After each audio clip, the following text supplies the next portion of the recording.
Welcome to another exciting episode of Black Geek Energy. Today's guest has built a loyal following by combining elite drum major talent with thoughtful commentary on the HBCU marching arts.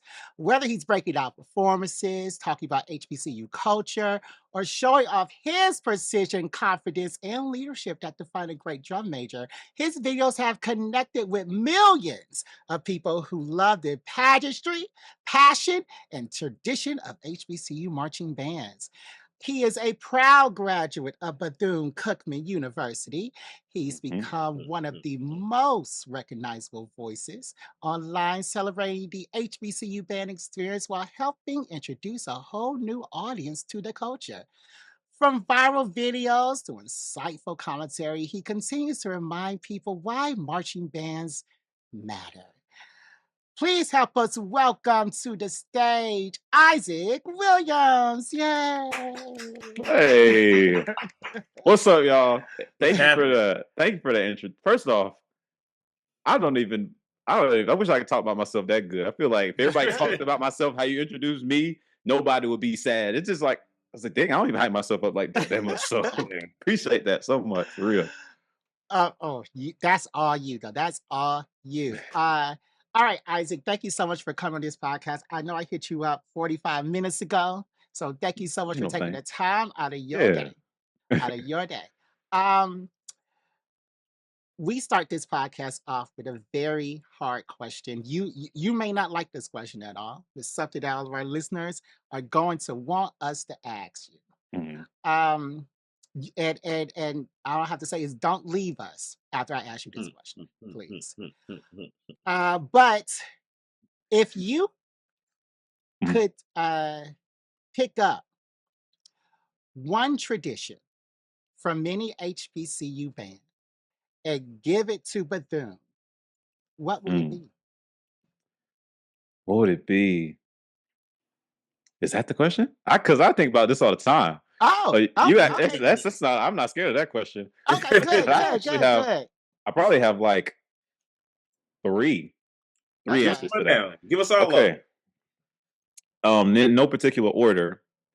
I like how Jackson State does the merge. They have this tradition where they have the freshman class and veterans, and then they separate them, then they bring them together. Always love that. And I think every band should do that. And also a couple more bands are picking that up. Actually, they just call it something different. I know Tennessee State. It's back and forth between who started it first. Did Tennessee State start it first, or did Jackson State start doing? You call it the merge. So, but more is that where they're teaching the freshmen and the upperclassmen differently? Not really much differently. It's just they're teaching the freshmen everything that they should know, like the very basics of the program, and then they bring it in, literally merge it with the upperclassmen. So it's like you're what is it, welcoming them into the band. Okay. But they just make kind of it's not a spectacle, but make it public and let everybody see how it merges and stuff and how it gels together. So that's something I definitely would like Cookman to do, because it's just, why not? I gave y'all, I had three. I might have been lying a little bit, but I know it'll pop up. I can definitely give you a second one. The second thing is a lot of HBCUs have different classic games. And then at those classic games, they have a little showdown, or not say a fifth quarter, but a band battle. I can say it like that, because it's not at the game. At the game, they still get that fifth quarter in.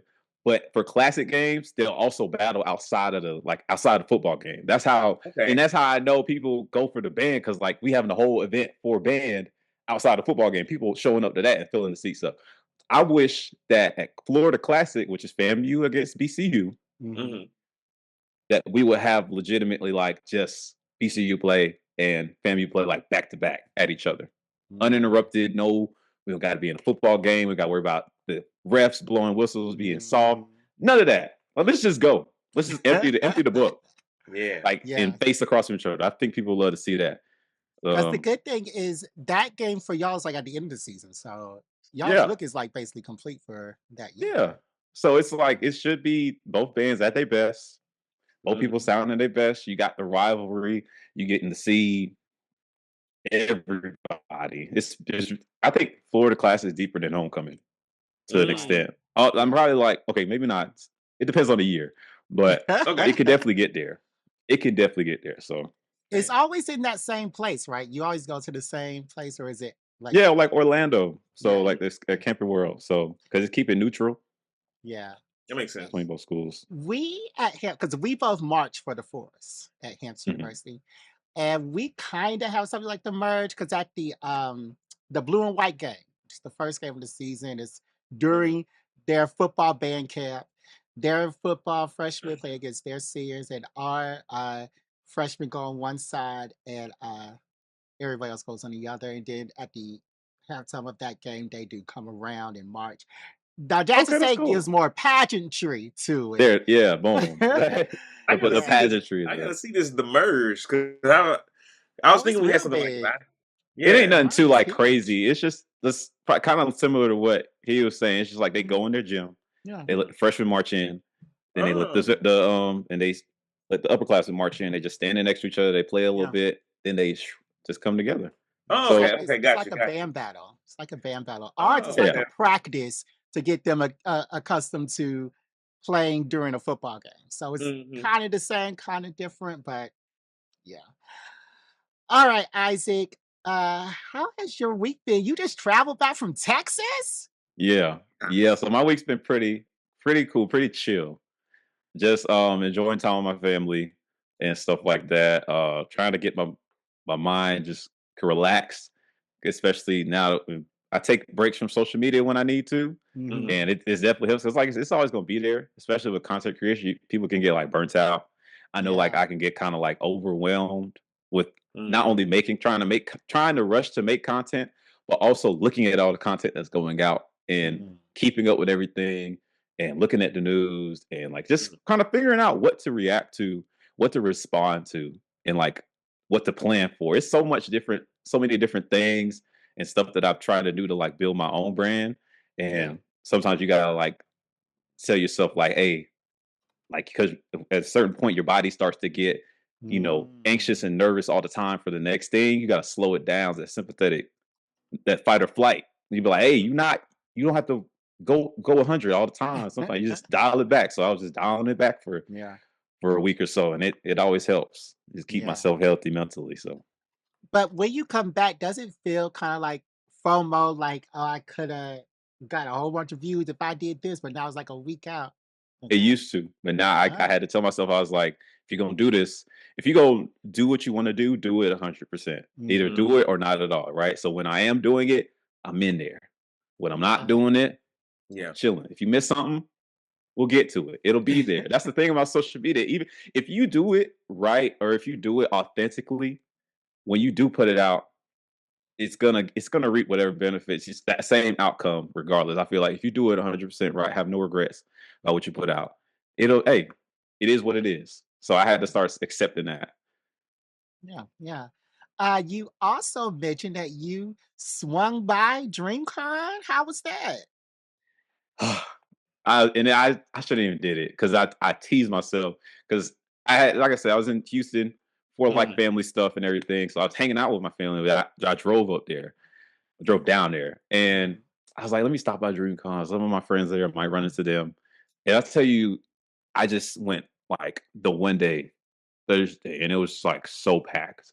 And Oh, it's people have Thursday. like, yeah, so people have like day zeros and stuff of like the whole weekend. So they'd be there Yeah. like from Wednesday to Sunday, turning Damn. up the whole time. So you run into so many different people, and not even I didn't even go to busiest day, which I'm pretty sure was like Friday. Yeah. Yeah. So it's just like, bro, you see like so many different creators that's blending in. You don't. It's not like they have like stands. They are there just like you are with Yeah. tickets and stuff, just walking Mhm. around. So I saw a bunch of creators there, and it's black creators. So it's just like it gets DreamCon is just more personal because it's so black. It's not exclusively black. It's Right. just like, bruh, it's just what can I say? It's not even like leaning on black people. It's just that black culture shows up so deeply for it Yeah. that it's like, bro, it's so much positivity in it too. along with the other cultures you see. So I saw like people like Kev on stage. I saw like Oh, shit, Anime at DreamCon? Sundays. Yeah, yes, like just walking around. But he had eventually like an event. But Okay, he was just like around there. It's like, bro, just like chilling. yeah. And That's like Anime Sundays, it's different people that do like black weeb stuff and like yeah, blurs, all that. I'm just like, so these people I literally just swipe past on my phone like 30 minutes ago. So it's it's that's crazy. Do awesome. you feel like people who are, because like I feel like him on stage, that's kind of out of his wheelhouse. Like he's a comedian, so like going to like DreamCon with all the blurs and the anime and all this kind of stuff. Like, do you think he can like walk around there a little easier? Because folks are like, oh, like I know who that is, but that's not why I'm here.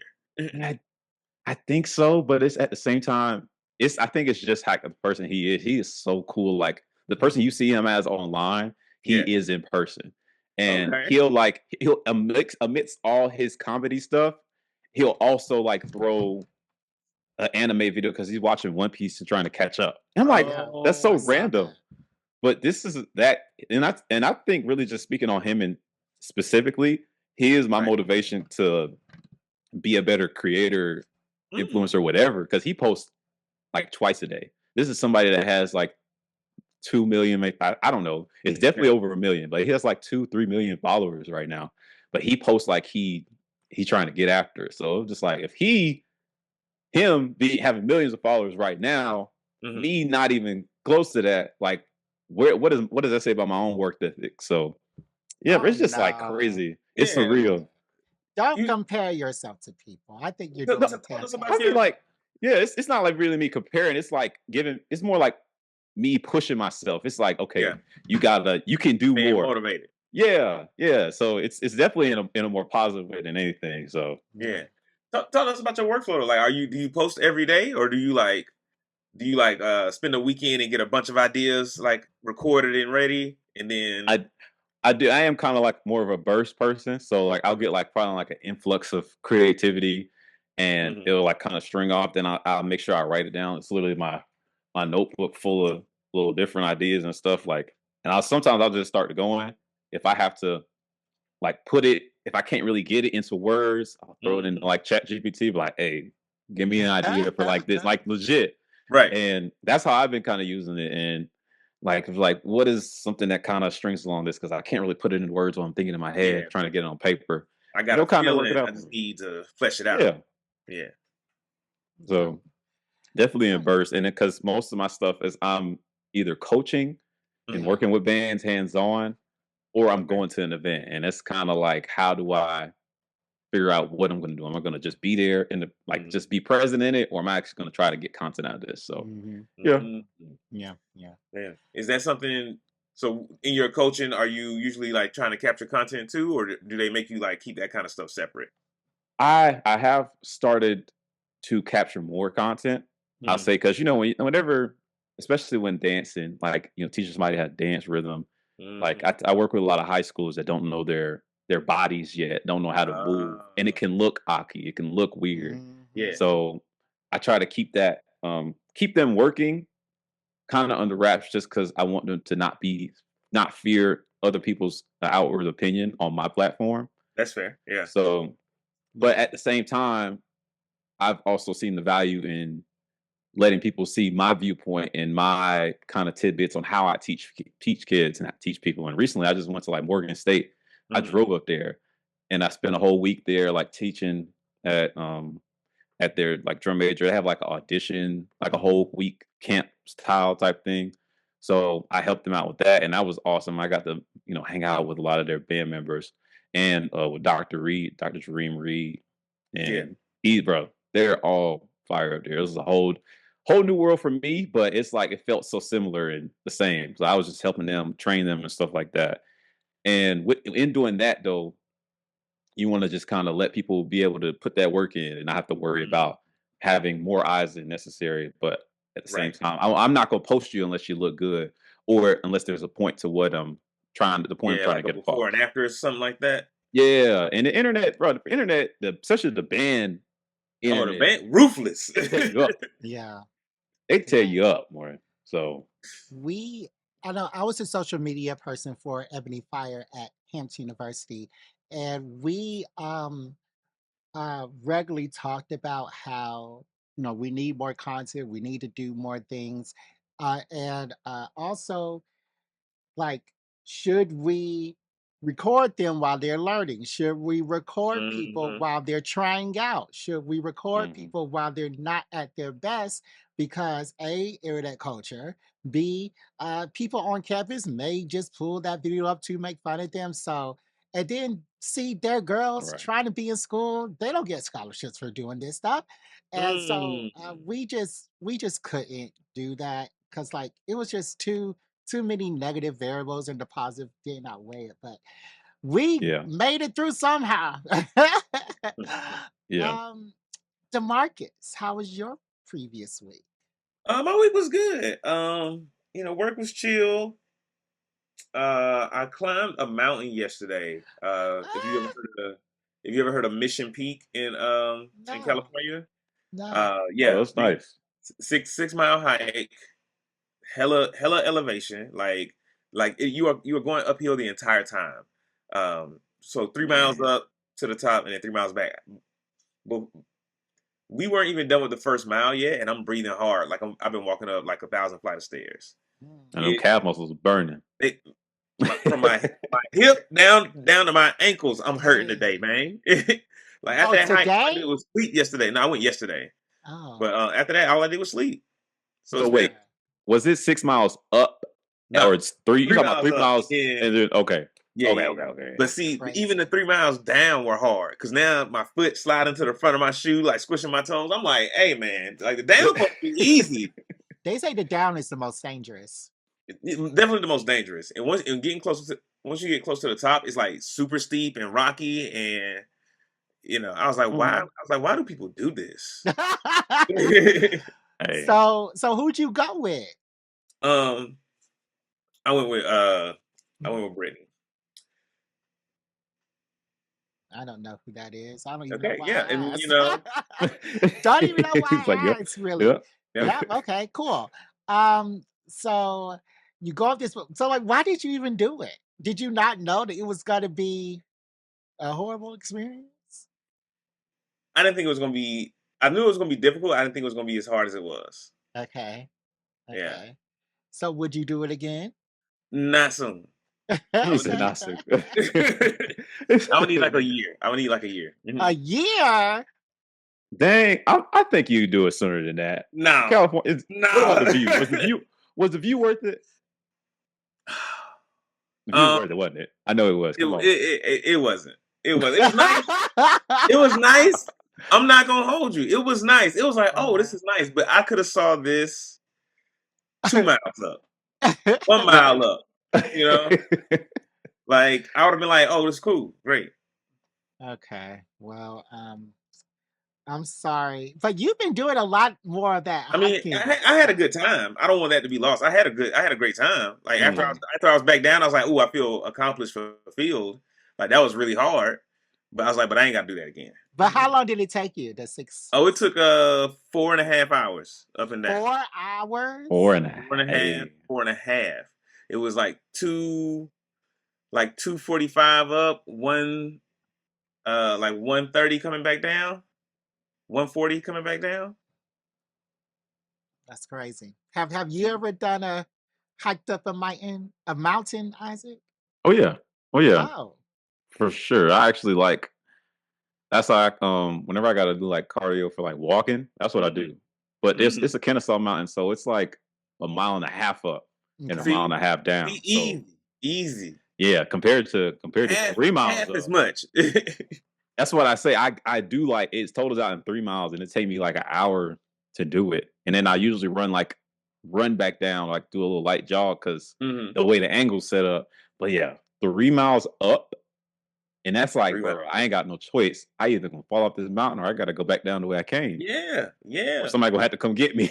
Yo, and when we was at the top, I was like, call the park ranger. 'Cause I need a go-kart, airlift, something. All right, guys. My week was uneventful, so we're gonna skip by all that stuff. Mm. But this is the time of the show where You didn't do nothing? You didn't even watch One Piece? I saw One Piece when it came out 2 weeks ago. Oh, okay. And Oh, That's our guy. That's the Joy Boy. oh, Not you said One Piece, and I thought you said Avatar. I did not watch Oh, One you Piece talking about this week. the live action one on Netflix or like Yeah, regular? yeah, yeah, the live action one. yeah. I did Yeah, not okay. watch One Piece this week because I'm trying to make them build up. I'm in that mode. I gotta make them build up because I like to. Because like Exactly. when I'm watching One Piece, I don't like to stop. I don't like to stop the flow of great content. So I like to just watch them all. So I'm just letting the ball build up. That's my only gripe with them is sorry, but and I'll say this, I'm done. 'Cause I can talk about One Piece all day, but my only gripe with One Piece is they chapter to episode ratio. Like they'll stretch that chapter out. Like it's Yeah. almost 1-to-1. And we need like three chapters to one episode. Like we need to keep it moving. But they like, especially That like Land of Wano arc was insanely long, and I was oh like, yeah. this is unnecessary. I disagree. Give me more. Stretch it out. Stretch it That's because all out. see, I that's because you're disagree. watching it back to back. Yeah, I'm watching it episode like week to week, and I'm like, bro, Mhm. Oh come yeah. on, man. Yeah. Oh yeah. But that's Yeah. better how you watching it though. Trust me. It keeps you in it. Keeps you in it. Okay, this is the part of the show where we like to do our Put You On segment. In our Put You On segment, we like to give our listeners something that we have watched, seen, experienced, tasted, read, played, even. And yeah, this segment is sponsored by our good friends at MoviePass. DeMarcus, can you please tell them a little bit about MoviePass, please? Absolutely. So MoviePass is a subscription-based service that allows users to watch multiple movies, even up to an unlimited amount of movies for a monthly fee. And it was designed to make movie going more affordable, more accessible. And let's see, my favorite part about it is when you use your MoviePass card, you can also use your AMC, Regal, Cinepolis membership and still get points both ways. So you're saving money on the movie tickets and you're still getting points. I went to the movies last week. I saw the Supergirl movie on Tuesday. That's something else I did this week. But anyway, and I had like thousands of points. And I was like, I forgot. I forgot I could even do this. But yeah, like you spend it, you pay your monthly fee, you get a number of points from MoviePass, and you can use those points to see multiple movies. Yeah. You can bring a friend, depending on what tier you got. So, check it out. Yeah. It has really changed me back into the movie going person that I used to be. Yeah. And I like it too because I could always support Black movies. Like I'm never gonna see You, Me, and Tuscany. It's a lovey-dovey, heartwarming, feel-good movie. I like my murder, my blood. But I'm always gonna support the Bailey sisters. So I did do a couple of I saw You, Me, and Tuscany at Regal, and here's my ticket to prove it. All right, DeMarcus, what do you have to put them onto for this week? I'm actually going to put folks onto the live action Avatar series. I was watching it. I watched a couple episodes this morning before jumping on the pod. It is really good. Yeah. I want to start there. It is really good. I do not like the casting for every character. Oh no. Because some of them look awkward. Like I think Aang looks weird. I think Sokka looks weird. I did talk about this last week because I mentioned how Aang is grown up. So yeah. Yeah, his voice a little deeper. He's like, which is fine. Yeah. But I don't know. He doesn't. And Azula looks weird too. Like they don't carry like the essence of the characters that I'm looking for. Because like Azula is supposed to look like me. Animated. Hold on now. Let me land. Right. Because Azula is supposed to be mean. She's supposed to have like this hard face, like sharp angles, and they got this baby face little girl up on there. Like she looks soft. She don't look soft. Yeah. She do look soft. You must not talk to a lot of girls because she does not look soft. Toph look harder than Azula do. And I expect them to be on the same level. Am I wrong, Isaac? No, I actually agree with that. I think because what is she? She's like, bro, I can't. Yeah, she does look a little. I'm not, but it's not body shaming or anything like that. She just her acting is great, but that like her facial expression. Yeah, the voice is on point. It's just like how she look. I'm just looking at thinking like when you look at Azula in the cartoon, I think Avatar's anime, but that's here no, there's another conversation for today. When you look at her in the Nickelodeon show, her facial expression is just like she looks crazy. Yeah, like, they're like real tight. Yeah, like, and whenever she says like she's like Zuzu Avatar, like it's like crazy. Like she's about to snap. And now that you mention that, her face has been like a little flat. She don't have like show a bunch of range of emotions. Mm-hmm. Now what she says, her lines be going crazy. It's just the facial expressions to match, but yeah. But it's a great show. Like, especially when I close my eyes and just listen. Yeah, because I get they have to do like certain rewrites and like twist the story around to kind of fit in that time frame of the episode. I'm like, okay, I ain't mad at that. I could, as long as you get to the point, as long as because Sake at one point drank the cactus water and he went a little cuckoo. Ain't there yet. Don't spoil it. Ain't that far yet. Yeah, it's you'll see when it comes up, but it's just like they put it in. They put your little tidbits that you want to see in the places as long as it's there. But it's like the cabbages. It's not one to one. Yeah. And even when they can't put like the whole scene, they'll put like little Easter eggs in there. Because like one of the episodes I was just watching, they didn't do like the secret tunnel episode where the dudes like be singing and stuff, but they had their band playing and they had the song playing in the background. I was like, no, that's secret tunnel. Yeah, wait until they get to General Iroh's song about the AIDS. Leaves on the Vine. Leaves on the Vine. It's sad. It's sad. It was sad as it should be. Yeah. But Avatar live action, great. That's what I'm gonna put y'all on to. Go watch it. I know I complained about the casting a lot, but it's minor. That is minor feedback. Yeah, it's a very, very, very great show. Just like how the first season was. Still great. Still amazing. And like when you look at the stills, you don't think it will be, but it is. Don't do that. Okay. Wait till you get to the acapella. Okay, never mind. What I'm going to put you on to this week is The Furious. Hands down, the best action movie of all time, the best movie period of 2026. This movie was amazing. So it's about this father. He's his mute father, and what happens is his little girl gets kidnapped. This is happening in Southern Asia. They do not specify a region. They speak in multiple languages. Most of it, though, is English, which was kind of weird. But the fight scenes is why you're watching this movie. Okay. I'm gonna tell you now. I'm gonna tell you right now. Sorry, my Google just went off. I'm gonna tell you right now. The father finds his daughter. Okay, because they're not gonna kidnap the daughter and do horrible things to them. You know that's not gonna happen in movie in 2026. But this time was an hour in.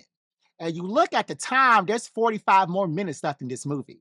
And what happens in that 45 minutes? Because they didn't kill nobody the hour before with all these fight sequences. After the part where he gets all the children out, and then it goes even beyond bonkers. Like, it is so insane. I was screaming. Like I liked it. Like, I wrote it in my phone to talk about for this week. The first hour, I said, okay, I can talk about this week. The second hour is when I put it on my best for 2026 list. This movie was so amazing. And what happens at the hour 18 mark is I was literally screaming at my television and laughing and rewinding. Then there's this 35-minute long fight sequence in the police station between four people. Did you say 35? Yes. It's called The Furious? It's called The Furious. It's called The Furious. He is furious. He fight that long. Damn. 30. Like real mad. DeMarcus and Isaac, this movie is so amazing. Everybody needs to stop what they're doing right now. Pause this podcast and go watch. Don't pause this podcast. Watch it as soon as it's over. Right. Like, all right, see y'all now. Because it's like The Raid, but turned up to 26. Like, if Raid? Okay. DeMarcus, we talked about the raid so many times in this podcast. It's about them going into a apartment building. You said you didn't want to see the raid because it was all fight scenes. Yeah. And each level was a different level of gangster. Mm-hmm. This movie Okay, I gotta see that too. Yeah. Oh, you haven't seen the raid either? Listen, I don't gotta, watch what I don't know about. It's the part putting me on. You have got to see the raid immediately, but you have got to see the Furious even more immediately than you have got to see the raid. The Furious is the best movie of 2026, hands down. It is amazing. It is amazing. Yes. Is it on like a streaming? Like what, Netflix? Or what? Or is it? You know, Jared is a pirate in more ways than one. We all went to Hampton University. Okay, so. that's all I need to know. That's all I'll see you. You ain't got to say no more. Yeah. I'll see you later. Yeah. So watch the Furious. Isaac, what do you have to put our listeners onto for this week? All right, and I'm glad you asked because I say this. I've been saying this for like a few months now. Everybody, so webtoons. Okay. If you read them, if you don't, I love webtoons. So everybody knows Solo Leveling, right? That was a webtoon. Mm-hmm. I got adapted to an anime because it was so popular. Yeah. I need everybody to go read and support Brent Bristol's The Ordeal. The Ordeal. It's called The Ordeal. So think like My Hero meets meets Gachi Yakuta and Black culture. It's nuts. The power system is amazing. The art's amazing. The main character, like the storytelling in it, and like how they set up people and characters, amazing. So the main character, Hart, right? And they live in Haiti. Yeah, they live in Haiti. So this is like when I tell you this Black, it is unapologetically Black. And still, I got all different kind of cultures in there, but the coloring is amazing in there, and then the shading, the art form. But like I said, the power system in it is called talents, right? Similar to quirks, but the talents, right? They're like combined with like chi. So the stronger your chi is, the stronger your talent is. So you have the potential to grow it. And if you like, say you like about to die or something, if you really fight with it, you can pass it on. And then there's different categories, right? You have like creation, you have manipulation, you have like enhancers, you got healers, you got all these different kinds of talents going on, along with like people using them in different ways. And you got at the whole premise of it all, right? You got the four first. You got the four main talents because they originated from Greek, like originated in Greece. In Greece, came from the Greek gods to pass down. You got like Helios. It's so dope. So it's like Helios, Poseidon, Zeus, and Thanatos. Those are the four main ones. That one that sticks out is Thanatos. Now Thanatos is reborn, right? He like the other three brothers, they were brothers. So Helios, Zeus, and Poseidon, they're good. Thanatos, bad, but kind of like he doesn't have to be, but he always ends up being bad. And oh my gosh, bro, like the power systems, how they like the first four, they get passed down. They either get passed down or people get killed, and it's just like random. So think of like Avatar times 4. Okay. Yeah. In that sense. And then like the main character, he has no powers. Right? Dang, is this spoiling it? He doesn't have any powers. I'm interested but confused. Yes. So it's that's the thing. They do a great job of explaining this. And it's a webtoon. But they have like kind of like the ones with music behind it and like some people that read it out. That's how I got put on. So because I saw it on YouTube, I was like, what is this? It's like somebody reading it to me and everything, like kind of exaggerating it. But I'm like, bro, I got to go read this up because the dude on YouTube not caught up. I'm trying to get past it. Yeah. So yeah. Finally went ahead and got caught up. I'm like, bro, this junk is nuts. So, and there's like one, and of course, you got power systems. You got like one or two people that are just absolutely cracked out. Of course, you got like the best like talent, because they're called talents. the best talent that is out there is called creation and destruction. In one person, creation and destruction. Creation can create any talent, like any superpower you want. It can make. Destruction, anything, any talent can be taken away. So, of course, that's like definitely like the biggest MacGuffin in it is like, who has this talent? Right. We have to find them. And I'm not going to spoil that, but the way that they go about it, the systems that they rank people is amazing. Like I hope this gets adapted to anime because you're not going to be able to hear the end of the ordeal. Of us. I'm telling you, because we go off in there. It's bro, the characters are amazing. It's amazing, especially the power system, how they use their powers. Because they have like, I'll just give an example of the powers that they have, the talents. So somebody might have a talent of Sun Wukong. There's also a transformation category, right? So think about, I'm gonna let y'all gotta go and watch it. This will be putting you on. So you got Sun Wukong. They also have Hide Forge, like a pig hide or something hide, like armor forge. Somebody has that as a talent. Okay. Somebody has Helios as a talent. Somebody has Black Hole as a talent. Somebody has what's the cool one? Ashes. I'll tell you about this one because it's not a secret. Ashes of the Forefathers. That one is one of my favorites, right? Because how it gets stronger when it's passed down to each person. Ashes of the Forefathers works like this. It's a family talent that stays in the family. When the person that has it dies, whenever they die, they pass the talent down to the next person, but the person that died has to get burnt to an ash and gets added to the talent. Oh, okay. So the pot, think of like a pot. That pot is constantly getting bigger. So the ashes are getting more and more as it gets passed down because more people are dying and added to the ash. Right? Does it just make them stronger, or they just have like access to the ancestor? Yes, both. Okay. Yes, both. And like basically an Avatar situation. It's like an Avatar situation, but everybody's cracked out. But everybody don't take that chance to be as cracked out. But it's so I can't even explain all of it. But yes, watch it. I'm I added it to my list. Yeah, the ordeal. I'm telling you, it's gonna get.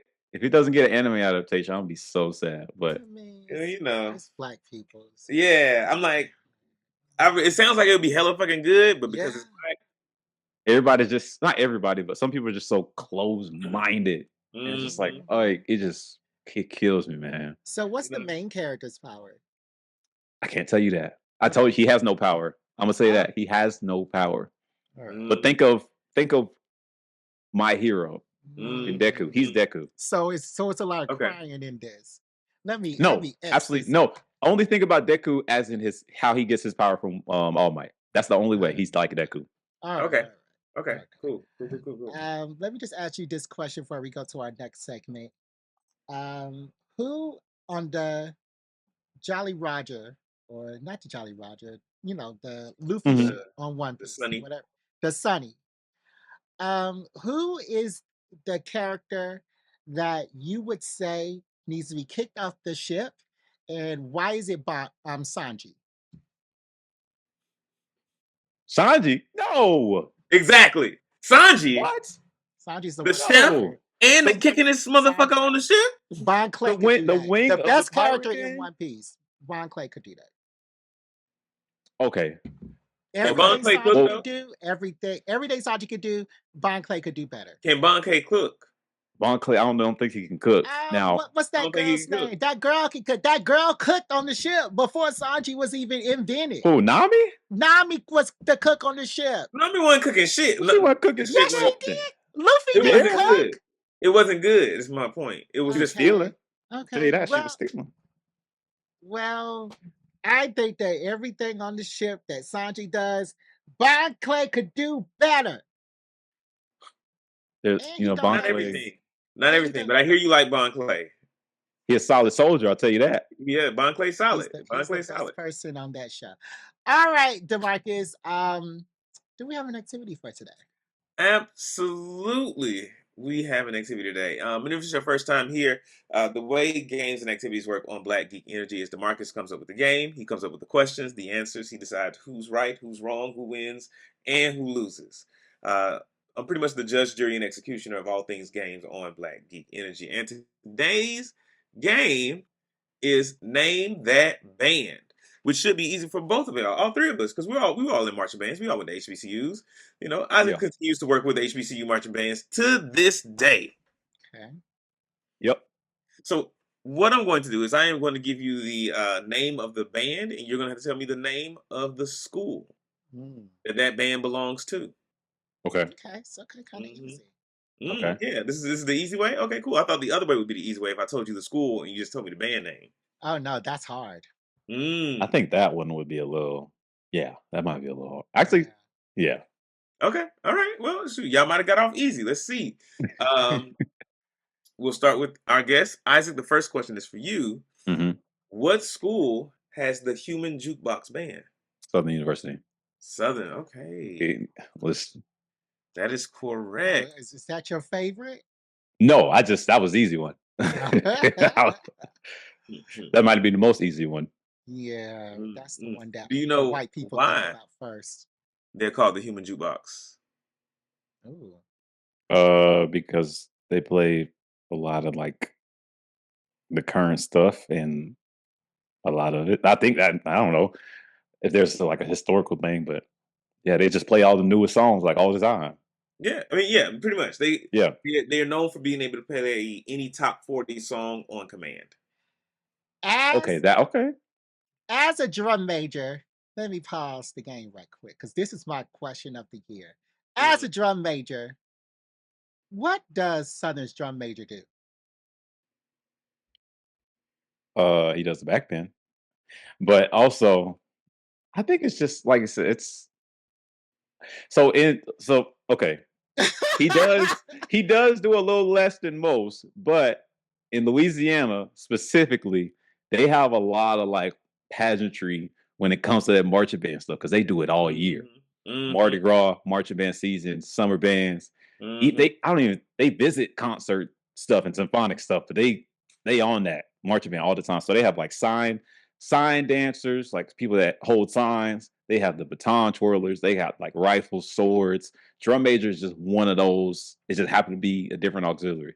So they only use once because they don't need the 5, 2, 3. They don't really. I'm not saying they value drum majors, but yeah, they kind of just need one. Yeah, like kind of just a show dog.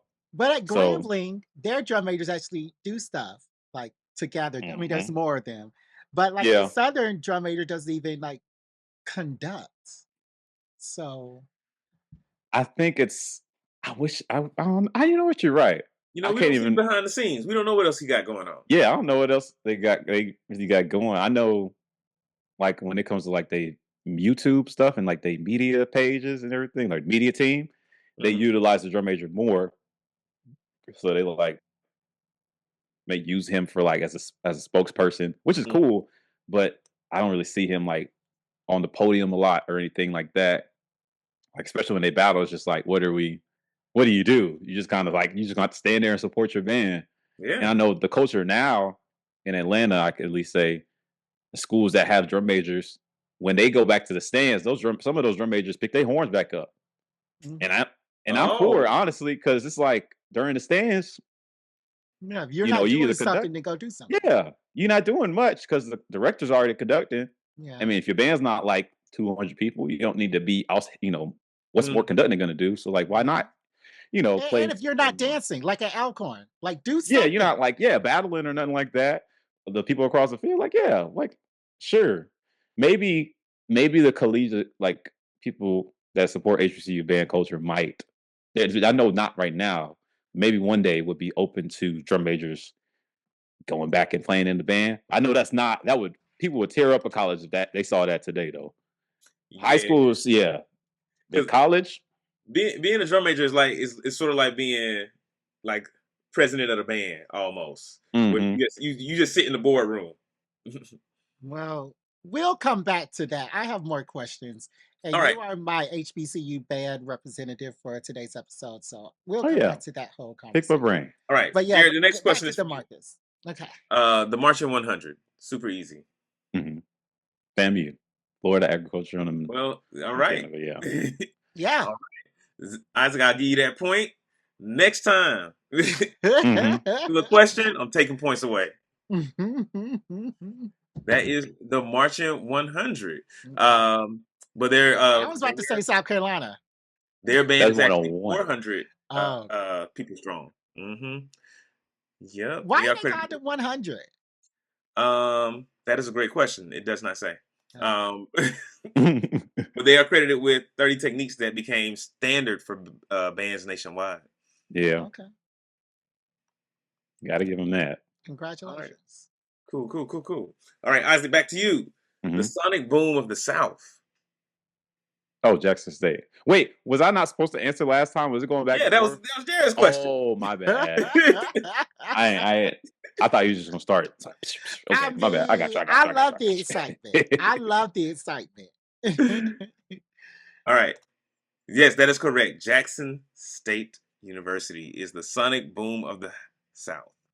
And they're all about J-Set. They're the home of prancing J-Sets, whose signature style launched the J-setting dance craze. We had somebody on.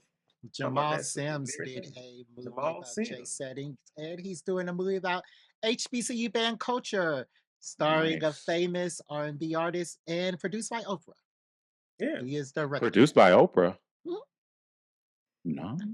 It's about this ballet who comes to Atlanta and joins a majorette team at HBCU. Oh, that's cool. Yeah. That's really cool. Then. Okay. Be out soon. Yeah. All right, Jared, back to you. Okay. The world-famed Tiger Marching Band. Yeah. This is Grambling State. Okay. I thought you was gonna stumble a little bit because you was a little shaky on the Marching 100. Look, my mom went to Grambling, so we have to know. Understood. Yeah, they played the halftime shows at Super Bowl 1 and 2. Where? That's a good question because Super Bowl 1. Yeah. Okay. Oh yeah, and then they play they play Southern at the Bayou Classic every year. Yep. Mm-hmm. All right, back to you, Isaac. What is the Ocean of Soul? What school? Texas Southern University. Yeah, that's absolutely right. Mm-hmm. A Houston radio show coined that name. That's where they got that Houston radio show. Mm-hmm. Nice. Yep. Is Houston near the ocean? It actually is a little bit. It's not like right next to it. Yeah. Probably like an hour from it. Galveston is right next to the ocean, so as I'm learning, Houston, kind of Texas area and stuff. I've been there a little bit, but yeah, it's not too far. It's not too far at all. Cool. All right. I like that name, the Ocean of Soul. It just sounds smooth. Jared, the aristocrat of bands. Oh wow. Is that Tennessee? That is Tennessee State. Yeah. Good job. Yeah. I know that because they played for Obama at the White House. They're also the first band to win a Grammy. Yeah. They're the first band to win a Grammy. And it took home too. The second band was the Ocean of Soul because they did when Beyonce performed for that football game at Christmas and won a Grammy. Yeah. Because of her performance. Mm-hmm. And that performance got up for a Grammy, which is crazy. Mm-hmm. Yeah. But awesome. I think a lot of if like people put their minds to it, I was gonna make like a little video on it, but like getting a Grammy as like a HBCU band, like the amount of events they go to, it would not be. I'm not gonna say wouldn't be hard. Yeah, it wouldn't be. You just got to put it up because how Grammys work. You got to submit. You're submitted for for be nominated. Consideration, right? For consideration, yeah. Does FAM still like put their music online every year? Oh my gosh, I was just saying that. I wish people still did that because like I Like have put like a their really music online. old. Do you mean put the written music or Yeah, put their book. Wow. Yeah, they used to do that like every year, and I don't know why. Like they could have submitted that. So what bands? A lot of bands been doing recently, such as like NCAT or JSU. They put like a little album up. You can go on Apple Music right now. Look up Jackson State Sonic Boom in the South, and they'll be like their songs. They stand songs just off rip. And I think a lot of bands are missing missing opportunities by not doing that. I thought about this years ago when I was in the band. Like, why don't marching bands put out albums? Like, Boy, I'll be listening to that. yeah, Every yo, day. Yeah. Platinum.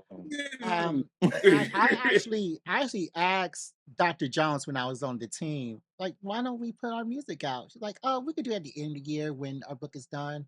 It will never happen for like years and years and years. It's like by the end of the year, kids don't want to be playing in the band no more. They want to go and be hot. They want to be hot. So I mean, yes, I do want my off season, but you know, if it was like, oh, you know, after the season, the football season done, we got to put an album together. I'm like, shit, hell yeah, I want to be on the album. Because one thing I hate is when any marching band puts something up on their Instagram story, but there's Beyonce music playing, FAMU or JSU playing, and their Hampton or Morehouse. Like I hate that. You should have your music. own, exactly. You should have your own music up.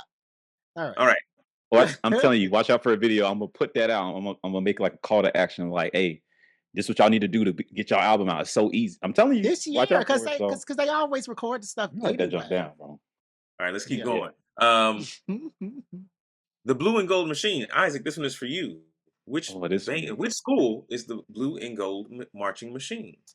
That would be North Carolina A&T, the Aggies. That is correct. That is correct. They led the Macy's Thanksgiving Day Parade back in 2012, and is rumored to have inspired the band movie Drumline. That's false. That is false. That's false. Go ahead, Jerry. It's Hampton. Hampton was the side with the like the side with the March of the Bumblebee, and I think that like Bethune or somebody was the other side with Morris Brown. Yeah, was the other side. Yeah, because you know we marched in that band. It was based off of Barney E. Smart, and he would never play the stuff on the radio. So he would always play like we had books of just marching like old Sousa things and gospel music, and then talking. So that was supposed to be based on us. The other side was supposed to be based on Morehouse. Yeah.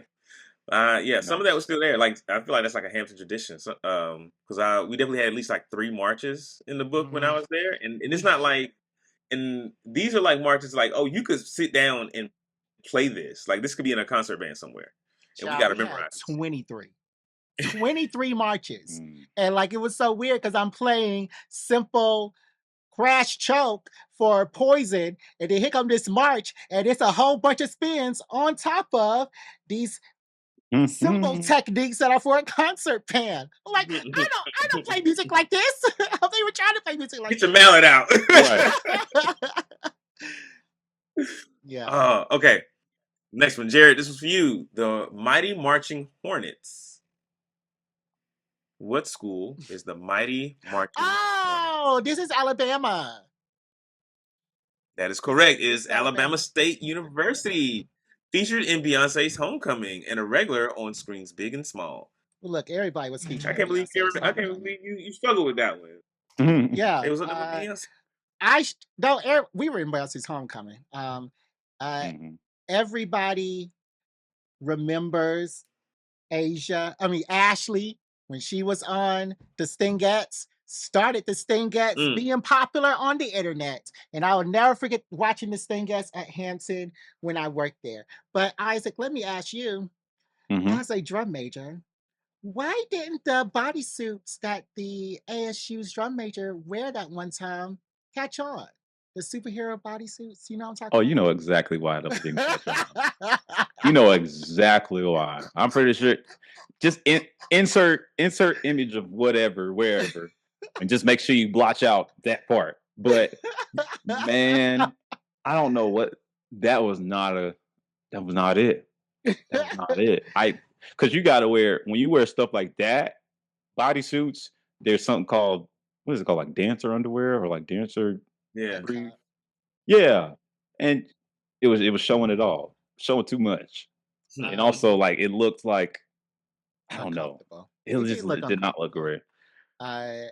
I would say that ASU always tries new stuff, and I Oh yeah. appreciate them for always going outside the Hot box. take. I think they have the cleanest uniforms. Like Yeah. for that yellow and black, and they have like a all white one, an all yellow one, and they just got new ones Mhm. that they like turn it up. I was like, bro, those look. I'd be jealous of that. I'd be jealous of bands that get like new uniforms like every year. Cause we dry cleaning them same 200 uniforms from 1980. From the 90s. Now, I've learned, bruh, and I've been a lot more behind the scenes with band programs, so I peep a lot more. I learn a lot more now about how some people run their programs compared to others, especially when it comes to like uniforms. Some schools, like so Southern, for example, how they uniform set up, they wear a suit, like they have like an actual like button-up suit underneath, like pants and bottoms match, and all they do is put like a little flap over it, like a little cover, like an S. Oh, Yeah, yeah, that's a fold over. It's not like a button that opens yeah, up. If they can take off like literally as I can take off a shirt, like it's like a bib, a big old bib. yeah. You just take it off, and there's a suit underneath. But that bib is what they change. They make people basically get the suit underneath clean, and then they Okay. take off the bib. It saves on like kind of dry cleaning and stuff. Some bands don't have dry cleaning. They don't keep all the uniforms in the bedroom. They make you take it and you got to clean your own uniform Oh to no. get it clean. So Oh, I don't trust that people would do that. because I don't somebody gonna trust that show up I would musty. do that every week. Hey, it's I mean, some okay, I bands are might not do it different. every week, but I'll do it every 2 games. Because dry cleaning is expensive for a college student. Yeah, dry cleaning is expensive shit. Period. Bruh, do you know how much the bill is at Cookman? And it's close to like 100 bands. Like to get it for that year, dry cleaning bill is close to like probably Do they get them clean like every week or something? the frequency. And that's the thing. That's how you gotta pick and choose. People be like complaining, right, that you don't go to a lot of games, but it's like you got to figure out, okay, which game do I wear warm-ups at, or the band wear warm-ups? Which game does the band wear, they full uniform for like, stuff that's gonna see more people, stuff like that. So you kind of like gotta gauge that at the beginning of the year, like as a band director. I just knew because I was like head drum when I was head drum major. I'm in the band director's office watching him kind of do all this Dr. Wells and stuff. He making all these decisions. All right, we got to get back to the game. We got We 3 can we got take 2 a more second. left. We got 2 more left. We into it. Isaac, this question is for you. The Spartan Legion. What school is the Spartan Legion? Norfolk. I went blank for like a hot second. Yeah, Norfolk State.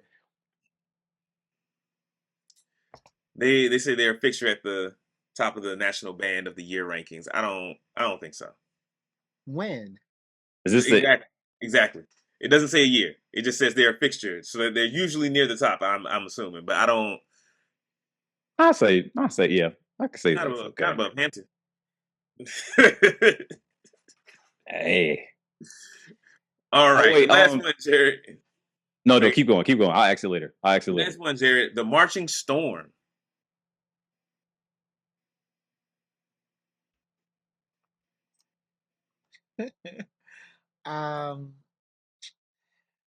It's not Alcorn because they're purple and something.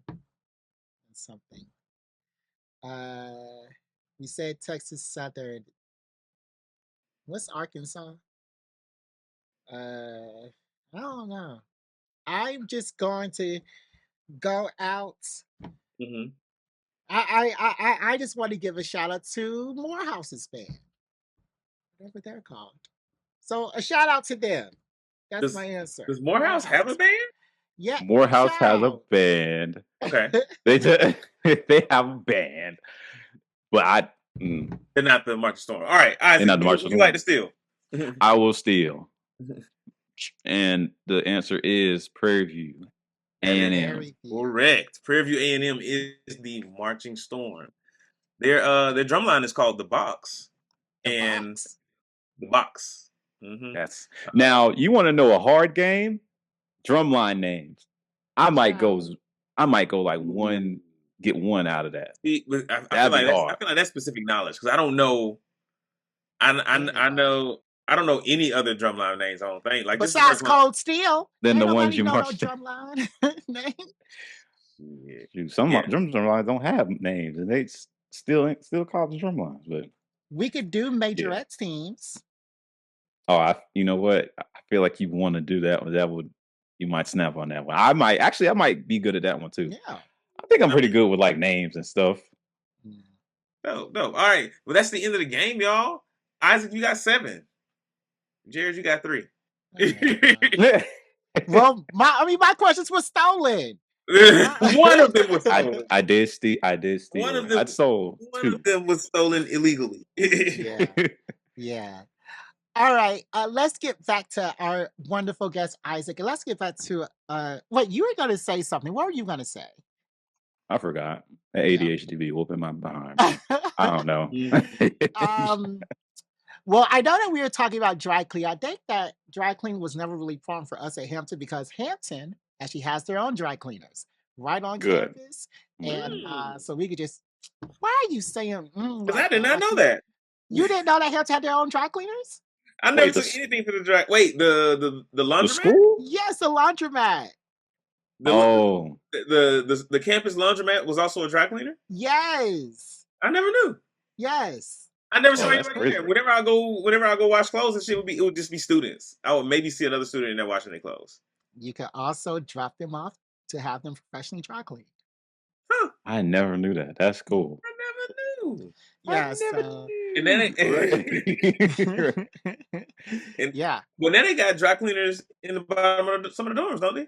I know, child. Let's not talk about it. I don't want to even talk about it. What I want to talk about is back on Southern. I'm not okay. Let me get this straight. I'm not trying to discredit Southern's drum major. I just have a drum major on my podcast. He is a viral sensation for drum majoring. So I have to ask him these drum major type questions. Back on Southern's drum major, do they even have a whistle? Do they blow a whistle? Absolutely. Yeah. Okay. Yeah. Okay. I did an interview with Southern's drum major at the start of last year around this time, or around like August. And yeah, he does. He definitely is a leader. He has a whistle. He does it's like I said, it's more pageantry when it comes to the field shows, but the band takes over when that when that whistle blow. Yeah, it's like a machine. It runs itself. But the people come for the band. And really, like the drum major is like, I don't got to do too much with them the way they playing behind us. So some programs value different stuff. Like how it'd be like some like. The stigma would be like MEAC bands have better field shows, SWAC bands are better stand tunes, stuff like that. So it's like kind of what do you focus on in your program? Yeah. Okay. Well, yeah. Hampton was always about musicality. Yeah, right. It's always about musicality. I want to ask you a question. Did you know after you did it that Bethune Cookman drum major glide, I think it's called, that would catch on, like even with like white people that caught on with them? Were you aware, or did you know that, or were you just posting something for today? So that in regards to that move, when I put out the video, first off, that I didn't even intend for it to do that because I just saw it started off as a dance trend, and I'm like, that looks like a drum major move that Cookman does. Man, like everybody kind of does it a little bit, but Cookman does it a lot. Yeah. So it's kind of Cookman's move. Like I can see in y'all routine. I put out video. Yeah. I made a routine with that move in it in like different spots. And that kind of just went crazy because I think it's more of the fact that nobody was really doing drum major routines and putting them on, like purposely putting them online and making it as content. At the time, I didn't know that. I thought it was like the trend of gliding. It was really big. Like, I think, honestly, and I'm not going to toot my own horn, but somebody told me, not to be too ignorant to humility and whatever. Yeah. But it's like nobody really was doing drum major stuff on social media that much, mainly because drum majors are supposed to be, stoic. You see them in performances, they take the position seriously and stuff like that. But, doing it like that, it just kind of showed that there's an art form to everything, and that, HBCU drum majors are fire. Yeah. Overall. But also there are other different types of this. This is a lot of different places. You just happen to see my video. And I was just kind of saying like, hey, that move is like this, but it inspired me to make a whole routine and put it to music. So it wasn't me like saying, hey, this is my move. It's like, bro, let me get in on this. And that turned into like people kind of reaching out and like asking, how do I do this? How do I do that? Can you do a routine to this song? Can you put up another video? And I was like, okay, let's do it. And then as time goes on, I'm like realizing there's so much like people that want to figure out what band culture is and, connect in it. And that's where the kind of the opportunities came with like different brands and stuff, because they want somebody that's authentically from HBCU culture, and more specifically even the band, because the band is the voice of the school. This is PWI or HBCU, wherever you go. The band is the voice of the school, like the school's fight song. Like FSU got the war chant. That's the band. The Ohio State got the one drum major, and they sing the Ohio State. They spell Ohio on the field. That's the band.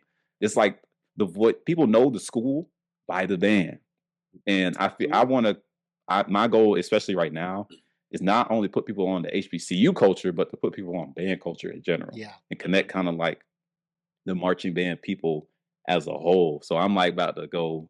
I'm gonna catch up with these DCI bands, catch up with the HBCU bands, catch up with if it's music, and it's I'm there. If it's musical, I'm in there, because I just love being around it. So I didn't expect it to be like a whole, like, I did this trend. This is my trend. It was more of like a let me just interact with whatever community is out there. I just want to enjoy my art form and show y'all that I love this. I love this because I do love this drum major stuff, like truly. Yeah. When I first saw that glide, I had the same reaction. I was like, "That's a drum major move." I was like, "Yeah." I was like, "I've seen this move for years. Like, why? Like, I don't know. Why are these white people doing our move?" Because it was a black guy. It was a black guy when I first saw it. And I was like, "Is this appropriation? Is he appropriating band culture?" Yeah. Hey, however we get there, right? You're right. However we get there. I also want to ask you, Isaac, as someone who is at the forefront of the HBCU culture, how do you feel about these historically majority companies trying to leech off of HBCU culture, or leech or profit, or even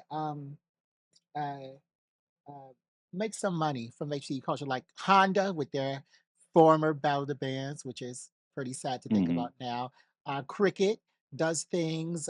Rise partnership with the Georgia area mass band. Yeah. Disney has their little black drum major with his two backups. How do you feel about that? And that's how I feel about it specifically, and this is just me. It's so crazy because as I started kind of doing my thing on social media, kind of like figuring out what my like niche is or whatever, where I'm going to fall, all these kind of opportunities popped up, and some of them I couldn't do, some of them I could. Some of those that I couldn't, I'm seeing them now, and it's cool to see them because I was able to.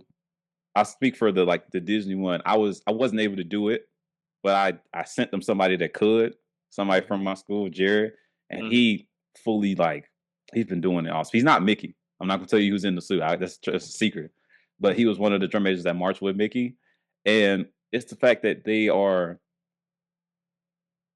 maybe I'll say it like this: you can tell when when there's somebody from the culture in the room, and then there's somebody that's not from the culture in the room or behind it.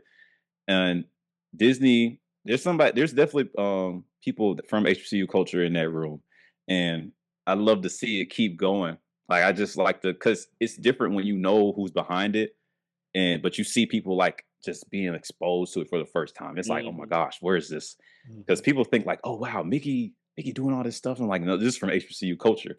But the fact that you're seeing this like kind of reflected off of Disney, it's like, hey, I guess it's cool, but it's also crazy because it shows how small the world is. But it's like, bro, y'all ain't seen this yet. It's like you feel like, from you and I's perspective, like we see this every day. Yeah. But you might go up the street and somebody be like, I've never heard of Bethune Cookman. I've never heard of drum major. What is that stick in your hand? Like, is that a walking stick? People ask me that all the time. Or is that a walking stick? What I get a lot is like, is that a lacrosse stick? You play lacrosse? I'm like, God. What? But the world is so like, the world is so diverse, big and small at the same time. I get excited when people genuinely try to, show that HBCU culture, put it as the forefront, kind of like whatever campaigns they're doing and stuff. Because as it happens more and more, the people are reaching out to actual authentic people from the culture and getting those people. But at the same time, that can be a hit or miss. You got to kind of approach it the right way. It can't be so, how do you say? You ever seen something that's like overly black? Yeah. Like something that's like, all right, Maybe like overly maybe black. like too stereotypically, like, all right, you nobody, you didn't run this by anybody. Nobody told you this wouldn't hit like you thought it would. So yeah, I definitely know what you're talking about. Like you ain't like no one else looked at this before. right. Yeah. I've seen stuff like that, kind of like cringy, but I've also seen it work. I've seen it work well, and yeah, it's sometimes you gotta have the right people in the room with you. I'll definitely say that. You do so you do approve of this as long as it's done right with people in the room. I approve of it as long as the right people are in the room and it's for the right reason. It's not like a super soul money grab. And that's a whole conversation for another day. But I've seen this, like ballot bands are every month almost now. Yeah. Some of those are money grabs. Yeah. And just to put butts in seats and make a little revenue. And I'm not gonna speak on which one or which ones. You want to know, just hit me up offline this, but trying to be kind of keep it neutral, trying not to catch no lawsuit. But I like it when people genuinely have events for the purpose of community and uplifting band culture. Right. And so people can really like just have, perform on their platform and go and be celebrated. Sometimes bands go in spaces or invited to places where the conditions are very less than. Like you go perform in hot sun, you might not get a meal, you might not. It's gonna be raining, all this stuff is falling apart behind the scenes. But hey, at least we got, we sold all these tickets and everything. Yeah. So yeah, I've seen different sides of the spectrum and as far as like money grabs and HBCU culture stuff. So another question is, your videos have gone so viral across the internet, even getting shout outs from Lizzo. So like, when did you know that your content was really connecting with people? Like, is it a specific video or when was that? It's really not even this, like I said, a specific video. I feel like I post about something that is not really posted about a lot. And that's like, HBCU drum majors and people as opposed to walking up to them in real life. Because when the HBCU drum major, you see them going, they either leading the band, blowing their whistle off, turning up in front of the parade, doing a routine, whatever. So kind of that in real life perspective, people don't really take that approach, that walk up to one. I feel like my platform gives people a way to like, you just come into my inbox, you're comment under a video, like you have a question, you can ask me. I don't bite. I ain't gonna be like, how dare you ask me this? Or that's a trade secret, but it's like, yeah, like this is kind of what you need to do in order to either get to this level or get just around this level. If you at this level, you want to improve, I got you. You want to learn something. I'm not a Jackson State drum major, but I can tell you what it's not supposed to look like. I can for sure do that, because, it's different drum major styles, different routines, different moves. It's a whole bunch of stuff. It's more to Bethune. And that was one of the things that I had to do for myself, is trying to separate myself from being a Bethune Cookman drum major and being Isaac, the drum major. So separate the person from the school and then create myself as a brand. Yeah. And, I'm not going to neglect my school. I'm not saying like I had to separate myself in a bad way. I'm saying like as a individual and as a business. And if you want to grow yourself and reach more people and have a bigger audience, you have to be able to, expand your horizon, not just be a one-trick pony. It's just like, oh, he's just a Bethune Cookman drum major that knows the Bethune Cookman style. No, I want to be Isaac, the person who was a drum major, but who is familiar with every style. Yeah. Like I'm the drum major guru. I would like to be. So absolutely. Yeah. Yeah. Okay. Have you gotten to the point, because you said you talked about how your stuff is now connecting with people online. Have you gotten to the point where people like recognize you in the street? Yeah, especially at band events. At band events. People, and the most like common one is like, you the drum major from TikTok? And I'll be like, hey, I know. I was like, I'll take it. I was like, I'll take it. Yes. Yeah. Hey, I'll take it. I think I definitely feel that like I've coached Ebony Fire, their dance team. And you're right. I don't know how ASU does certain things, but I know what a jump supposed to look like. The technique is the same across all the dance teams. Yeah. And I know how high your leg's supposed to go when it's high, and how high your leg's supposed to go when it's mid, and how pointed that toe should be. So the technique is the same everywhere. And like when you're coaching, um, uh, and when you're educating these other bands, you do, and now I just heard you say you're doing college and you're doing high school. What are some of the things that you say across all these bands that um, that are the same? Collegiate or high school, I say you got to be in shape, because and that's like you got to stretch, you got to drink your water, you got to do some cardio and build that aerobic engine, because the way I practice, I demand a lot of reps. I do a lot of do it again, take it back, do it like this, hold this position, give me more energy here, less energy here.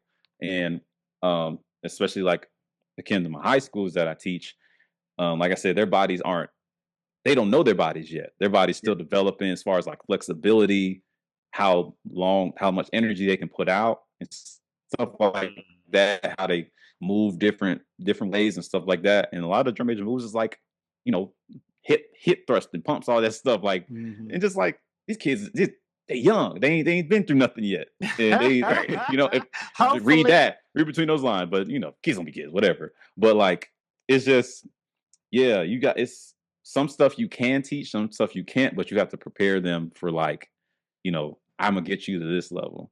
And I'm gonna look. Also, what goes into it is like looking where people are at, seeing how much work you got to put in with them, how much they can retain, stuff like that. So the physical fitness and being able to do the work that it takes to look how you want to look is big for me. So in working with these students, like college or high school, like how difficult would you say it is, like teaching, coaching, trying to get them to where you want them to be? What's the most difficult that you've ever experienced? Why'd you ask me this? The most difficult is probably like the most difficult is trying to get kids to figure out like what, like especially like Jackson style, either like Jackson style or Bethune Cookman style. They're kind of they have some similar things to it, especially like in the foot movement, like the pops and the different timings of the marching. They, as YouTube, people go to YouTube, they look at the routine and they do it just like based off of what they see, especially like the high schoolers. So like I have to like go and fix them, like, hey, you're doing the move, but you don't see yourself doing it. Like you don't see you're doing it how you think you are in your mind. But what I'm seeing is not what's happening. Like what you think is happening. So I have to tell them, but like, hey, especially when I'm done like whatever training I do with them, I'll like record yourself and do it for you. Don't say I don't need to see it. You need to see it, because once you see what I'm talking about, once you see how your body actually looks, what you're doing, and do it full out, then you're gonna be like, oh, okay, I need to kind of tweak this and everything. So, but yeah. Okay. So just trying to get them to separate what they think they look like from what they actually look like. Yes. Yeah. Now, I have a question for you as a wildcat. Dr. Wells, is that y'all's thing? I honestly, this is what they started doing. I didn't know. I never did that when we was at Cookman. We just kind of just. I don't know. They do this though. I'm like, what is that? Like a Don't do it, DeMarcus. We went to Hampton. I don't know what. Probably something like this. Okay. Dr. Wells. There have been many skits on him. I know that Dollar Watson has a very famous thing, deduction, on him. Of course, there have been shows on him. I think there was a UPN show, a Netflix show, and something else. Are the rumors about him true? Is he really like? Because I remember I was watching at Hampton, and not only it was homecoming. Y'all would come visit us every homecoming, and then I remember they would lead the homecoming parade for us. That was very nice, and we would hear them all the way in the back. And then when we would sit across from them, across the field, they would be sitting so perpendicular. Their lines were so straight, equal spacing in betwixt everyone. So I'm just wondering, when they got up, when they sat down, and everything was in order. Everything was perfect. So is Dr. Wells really what everybody says he is? Does he give deductions like while people are playing? Like, how is he? Or is he a nice person? Like deducting their scholarship money? Yes, deducting their scholarship money. Like Ike Turner deducting their scholarship money while they're playing. Yes. So he's really like that? Now, it won't be while they're playing. There's like a little like period between when you mess up and when you actually receive the deduction letter. But yeah, he like, I'm like, no. Like if it's like out of the thing is, it has to be really, really, really like out of line. Yeah, Like you just have to be like so it's not like ain't like one wrong. No, you losing $5. It's like no, you continuously have been like making stupid decisions. Like and these have to be like genuinely stupid. Like, come on, bro. Out of about 325 of us in here, and you the only one. It's your third game late for the bus. Right. Now, I got some stories, bro. But usually when you go on away trips, right, there's curfews. Curfews, you got to be in your room by a certain time so you can sleep, wake up, whatever. But basically, like, if it's a new area, they don't want you outside, like, doing stupid stuff like they're smoking or nothing like that. They want you to be safe, but they also, don't want to inquire any bills, whatever charges. They will have people out in the hallways, kind of like the band staff patrolling, yeah, because people will try to still like sneak out, go get some food, whatever. Damn. And yeah, that has caused more deductions than like playing, because people sneak out, they get caught. And most famously is Mr. Ore. He's a percussion instructor. He moved like a ninja, bro. He caught me out. It's like kind of getting pulled over by the cops. Yeah, because and my boy, we just wanted to go to Waffle House. This is my freshman year. Waffle House right up the road. Yeah, it was for like Honda or something. But we had a curfew still. And I'm like, bro, I want to go to Waffle House, bro. I'm like, I'm gonna go get it. Be right back. We'll all star. Ain't nobody gonna know. Yeah. I leave out. I come back. Mr. Ori catch me in the hallway. I'm like, Mr. Ori. He's like, hey, baby. He's like, come here. I'm just like, Mr. Ori, please, bro. Like, Nah, listen, run. You should be feet. right. And one of my boys that was with me, he skedaddled to the other direction. I'm like, bro, come on. Oh, It was like it was three of us still there. I'm like, Mr. Ori, listen. He was like, baby, you got some Waffle House? He was like, it's gonna be some expensive Waffle House. Where you going? I'm like, Mr. Ori, I'm going straight to my room. I promise. I just needed some food. I was tired. He was like, hurry up, go straight to your room. he's like, go straight there. I said, I ain't dap him up. I was like, thank you. Because it was like $1,000 if you got caught outside your room. Shut $1,000. I'm trying to remember how much my band scholarship was. I think it was only like $7,000. So $1,000 is like that would have been a dent. Man, shoot. I was like, bro, please, bro, it's the end of the semester. I don't need a balance. Please. Could you ever get it back? Like, you could get it back. You probably like. Okay. You can ask. Like they don't say on the skits. They don't say. Of course. I mean, you know. Now he does way more. That's the thing people don't talk about.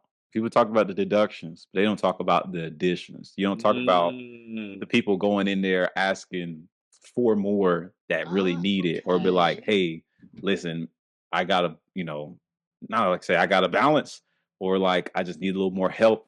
My parents can't cover all the financial aid. And Dr. Wells, now he was Mr. Wells when I was in school, but Dr. Wells is definitely like, I'll see what I can do person. Yeah, that's the kind of dude you want on your side. But at the same time, he gonna treat you. He running like a military, but don't care about you like a father. He was like, listen, I need y'all to do this so that we can all have this in place and run this like a ship. But if you out of line, out of all these people, we can't keep letting it slide. We're gonna have to do something. So like keep everybody in line. You know what I'm saying? So yeah, that's what they don't talk about. Yeah, there's additions. It's not just deductions. There's additions. Little end of the year bonus. Like, you had a great season, man. Here's 1,000 more. Man. So tell me, how many deductions did you get over your band career? Oh Lord, I almost got some. I never got. That's the thing. You gotta do something real dumb. I'm sure there's a little bit of like how much they like you that plays in. It's like, oh, you here on time. You in the offices, you showing face. I'm gonna let you slide. There's one instance.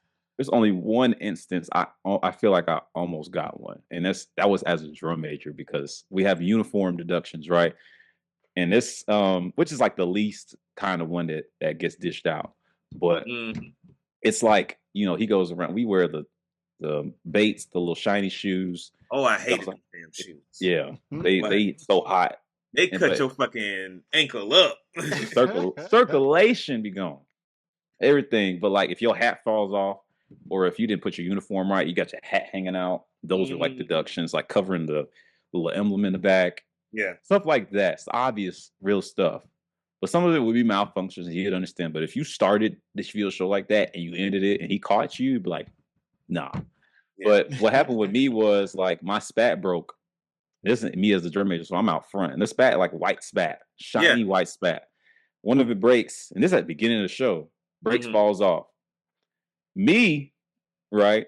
I didn't wear two matching black socks that day. They were both black, but one was like black and white, like a referee jersey. Oh Lord! Don't even know why I had that sock, but it was like I'm running out my dorm room. I need something.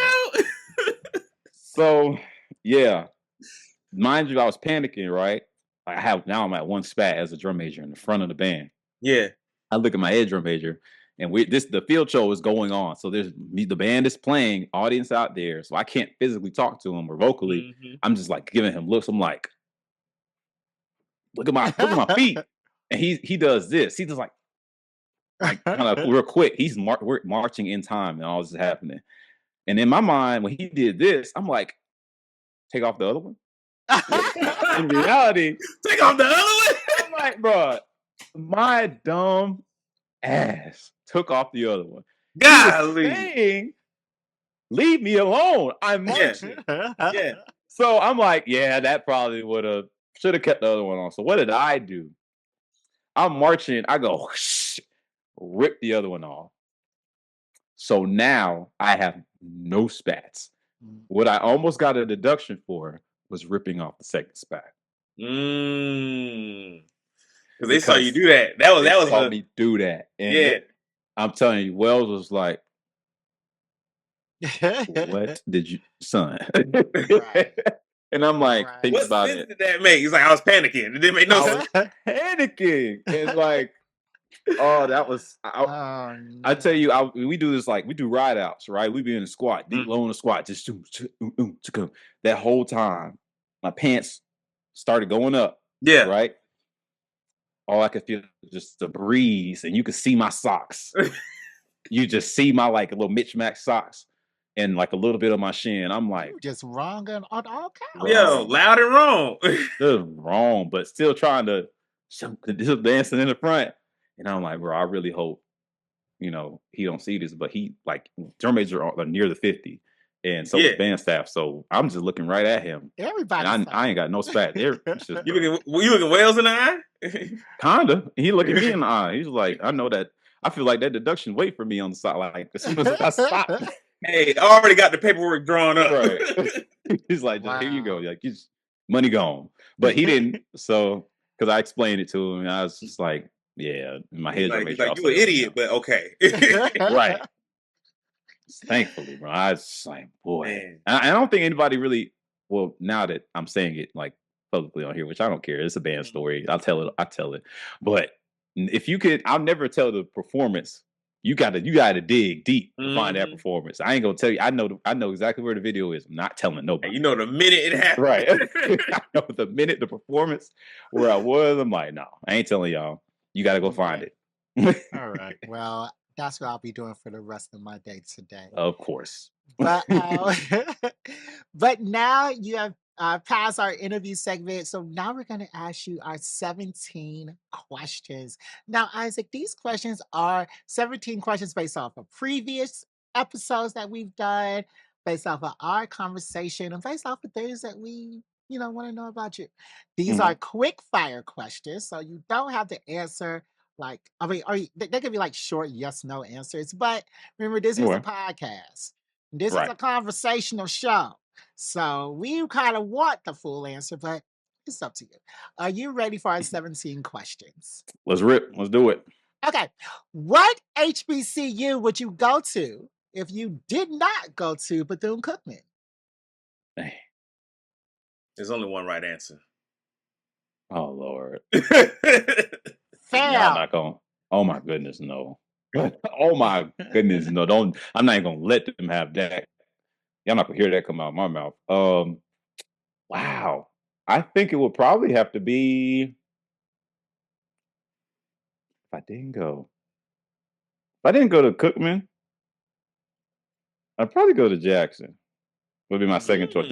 I auditioned, but the only reason I didn't go is because at the time, Jackson, when I was auditioning, this is like 2016, which was 10 years ago almost. But like 2016, right? 2015, their scholarships were a little shaky. Okay. But they weren't the Jackson that they were now, school wise. Now they got this solid now. They got kids, like hundreds of kids trying to audition now, knocking down the door for full ride scholarships. But at the time they was giving out like scholarships, like, okay, you get an audition scholarship, then you got to re-audition when you get here, and we might take a little bit from it. And the big stigma at the time was they were taking money from people when they got to the school. Wow. No. But the whole everything else about it was cool. So I was like, yeah, sorry, y'all, I ain't going. That sounds shitty. But it seemed like it was like, oh, we want to keep you stayed up on your instrument over the summer. Because if you ain't doing that for yourself, you're not gonna do it for us. Yeah, see, I didn't think about it like that at the time. I thought about it as like, oh, they not being truthful. But yeah, that makes more sense. Because, further down the road, but like, so, hindsight is 2020. Yeah. Yeah. Mm-hmm. Because I know I wasn't one of the people who played over the summer, even if I had a trombone. And between May and August, I can go from being first to third trombone. Right. All right. What is the biggest misconception people have about HBCU marching bands?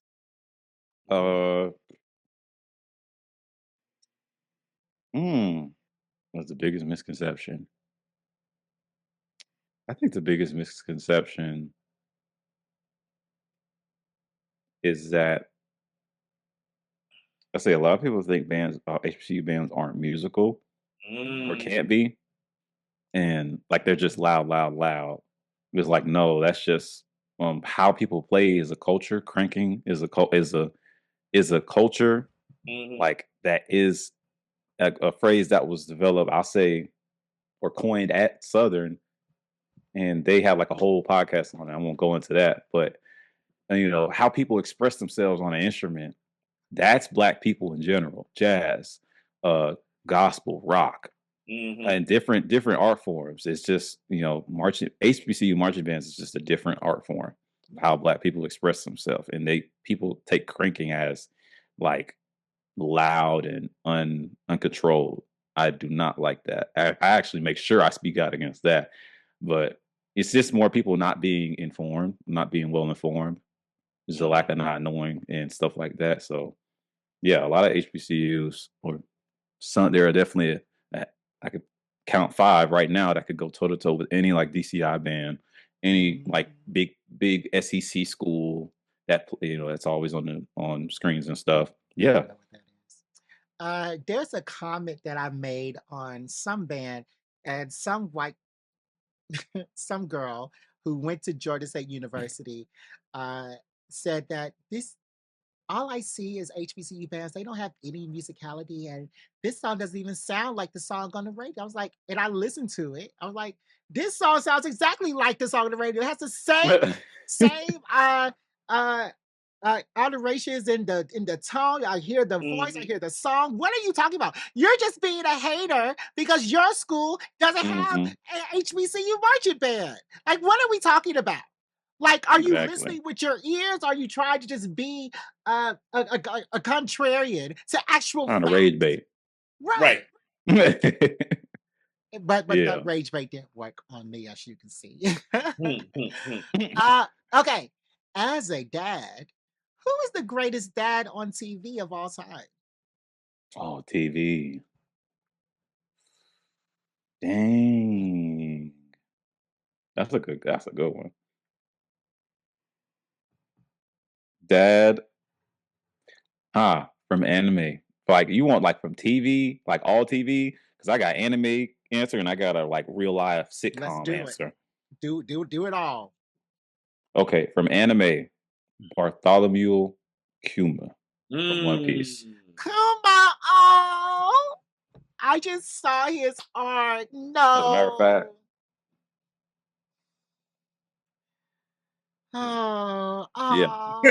Kuma. Let me go and put this on. I should have started with this one. But this is hat. But yeah, Kuma for like anime, but from like general Black culture, I'm thinking like Uncle Phil.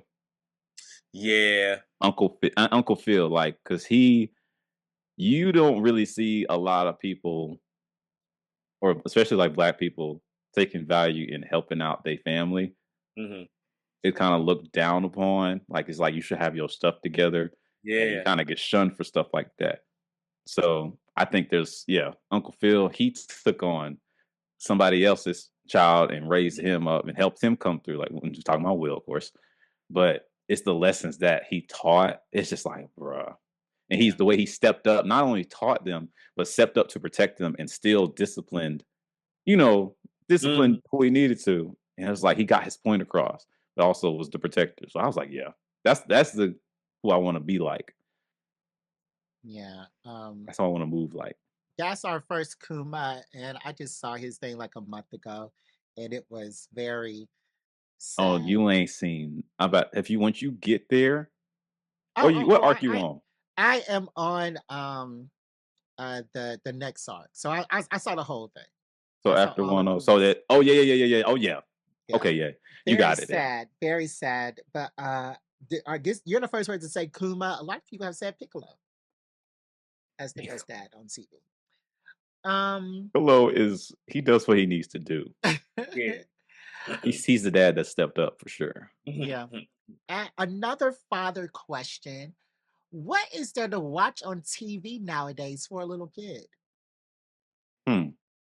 There's a cool show called Hey AJ on Disney. It's pretty cool. What else?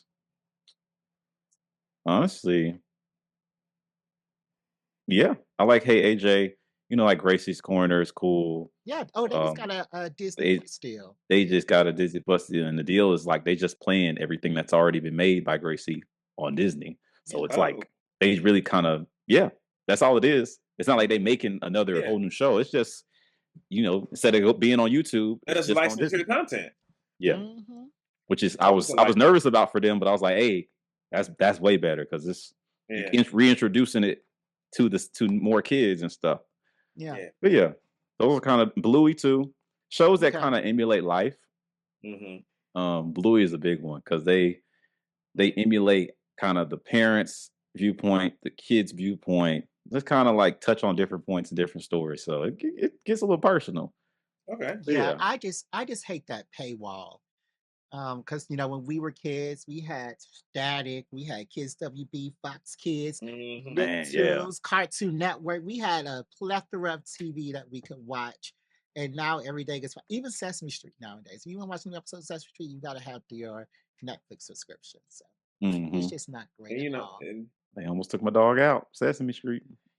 We talked about what it is. Go listen to, I forget what the episode is called, but it's because of the government. Right. That's because of the government. Legit.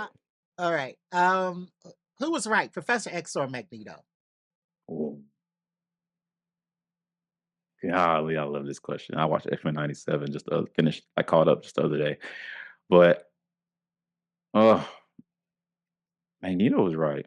Yeah. I said that last season. I say it this season. He's radical, but he's a very get it done. Like, why are we sitting around hoping for people to change? Like we take act. Like, why are we afraid of? Like, they're gonna show us every time. Show you every time.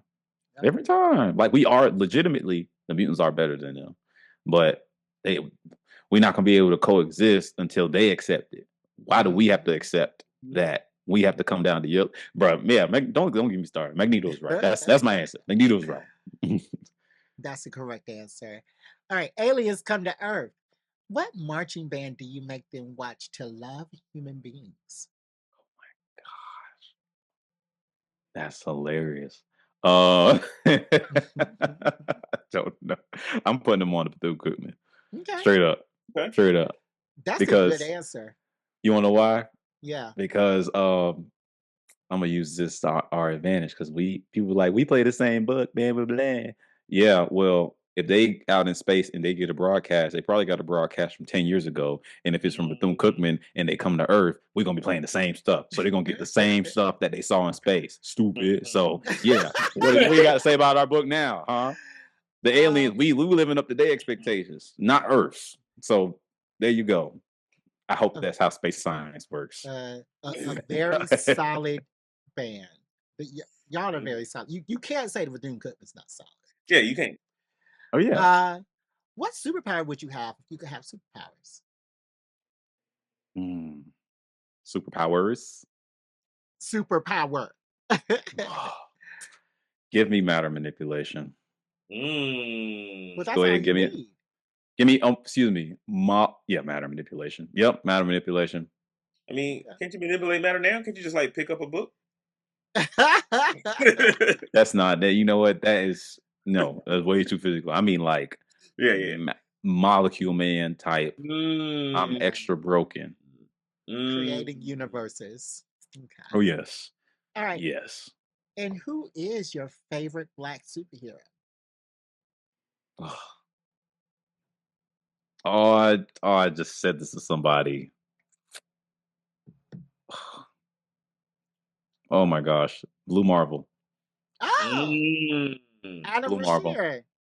I would have his powers. I don't know what he has multiple, but I think they all stem around like the anti-matter, like manipulation. But I took it a step further with the matter in general. But yeah, Black Marvel. Blue Marvel is who I would definitely, put as my favorite. We have actually had the creator of Blue Marvel on this show. Word. Kevin That is a Grievous, great- we had him on. Kevin Grievous. Nice. He is also a director. He made the Underworld series. So yeah. Yes, sir. Who is the gayest Disney villain of all time? Of all time, Mm-hmm. Disney. Mm-hmm. Wow. Scars seem a little zesty to me. Yeah, that's not a bad. That's not. He ain't really have no, we ain't never seen him with a lady lion. But until the second movie, I guess. But that was off screen. He wasn't even with him then. He was cussing them out. Right. He was treating the lionesses like hoes. Yeah, exactly. Where's the food? He was like, go on. And I was like, yo, everybody gonna get with you like that? So, yeah. All right. What movie or TV show are you excited to see in 2026? That's coming up. I'm gonna say most of the stuff TV show wise has already come out. Can't say One Piece is very basic because everybody know I love One Piece. What am I turned to see? I know there's an anime that I was turned to see. But I'll say movie. Movie off rip. It's between or Spider-Man Brand New Day, Avengers Doomsday. Those two gonna go stupid. And I think Spider-Man movie might go more stupid than Avengers Doomsday. Yeah. The way things go. I'm skeptical of the Avengers. Why? Yeah, it's just brother, kind of how they set these actors up. And it's like you could tell some of the actors and the storytelling, but mainly the actors kind of want to get out some of these roles, and like the superheroes that they're using for these lineups. It's like it's definitely like the Squad Avengers. Beast, yeah. The lineup is kind of piss poor. But I mean, they're still going to introduce the X-Men in this movie. And that's the most exciting part about it is the X-Men, and they got to use the Sony X-Men to introduce whoever's coming up now. Yeah, but I hope they do it. I just hope they do it right. So X-Men alone, bro, they're so fire. Yeah, I was really hoping for the next like a Marvel cinematic arc to focus more on like the villains and focus more on like Kang, but bro, the villains, I hate how they like. They're not like solid. Like they don't stick around for too long. Like let's get a villain that's in like more than one movie. And I think like what is it? Like the Sam Raimi Spider-Man's movies are an example of that because after each Spider-Man movie, all the villains died at the end. They did that because they weren't trying to like connect all the movies. But you look at MCU, the best movies were like Infinity War, not even Endgame. It's because Thanos was he was the villain for multiple reasons. So they have yet to, that setup, that was all purposeful, that they haven't had anything. Of course, they haven't been a lot of time, but they ain't had nothing like that yet. Maybe Doom, but we ain't seen a lot of Doom. So I hope they fix it. Hopefully, Doom will be that. Ultron is coming back in Vision Quest. Ultron is the worst villain that the MCU has had. The worst villain in the MCU. Ultron was pretty dope in the comics. Yeah. Okay. Who's better? Little Scrappy or Lil Jon? Lil Jon. And I see Crunk Juice right there. Yeah, that's what I've been looking at that whole time. Yep. Lil Jon, baby. Crunk Juice was the album that I made my mom get when I moved into Hampton, and I turned it up because everybody else was blasting music. I'm like, I'm gonna blast my music too, and I bought Crunk Juice and I blasted that music. Okay. Yes, sir. What's the better show, Living Single or Martin? Martin. What? You were just saying Martin. every single song. Cause I love the theme song, but Martin, I like their theme song too. But oh man, he's talking about just laughs, like just mindless laughs. Martin, was it? Yeah, Martin. Because you could just drop in on any episode of Martin and just watch it and just laugh, have a good time. Living Signal was like that too. Definitely comedic. Love Queen Latifah, and then it's like it just had like storyline stuff and everything. Yeah. I'll definitely put like kind of just like if I can drop in at any episode and enjoy it, I pick that over something that has like a consistent storyline or kind of follows a track, whatever. But yeah, they're both good shows. But yeah, Martin. Yeah, Living Single was a deeper show than Martin. Like you had to be in it. You had to be in it. You had to be like kind of up on game for some episodes after a certain point. Okay. What's one artist every HBCU marching band should play? Michael Jackson, without question. Earth, Wind, and Fire or Michael Jackson, one of the two. And without question, if you don't touch a Michael Jackson tune in your time as a marcher or being in band, you've done yourself a disservice. I think I've done at least 2 whole Michael Jackson field shows in my marching career. Yeah. And especially with the movie that just came out. Oh, I'm telling y'all. It's back to it. It's back to it. It's up. Because look, think about it like this. Especially over these past, like, really, like I say, like almost 20. Unfortunately, passed in 2009. Kicked off like maybe like 5-6 years after that. You get Thriller every year in October. Then you might get like another, like Remember the Time, like Dance Number, stuff like that. Kind of fades out a little bit, right? Here we come back around, 10-year anniversary coming up and stuff like that. You also have This Is It, that movie came out, also stretched that on. What else? That's other, bro. Just Michael Jackson always gonna hit. Yeah, I know regardless. that we always play PYT and Butterfly. I don't think they play Butterflies anymore. Butterflies is my favorite one. Norfolk always plays dun, dun, dun, dun. What's that song? Dirty Diana. Dirty Yep. Diana.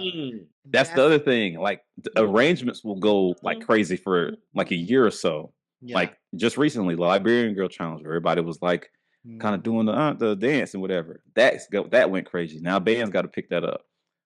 Thriller, like I said, that picks up. The PYT, that picks up. So it's just like people catch on, or like the way that his music trends so much, and he's not even here anymore.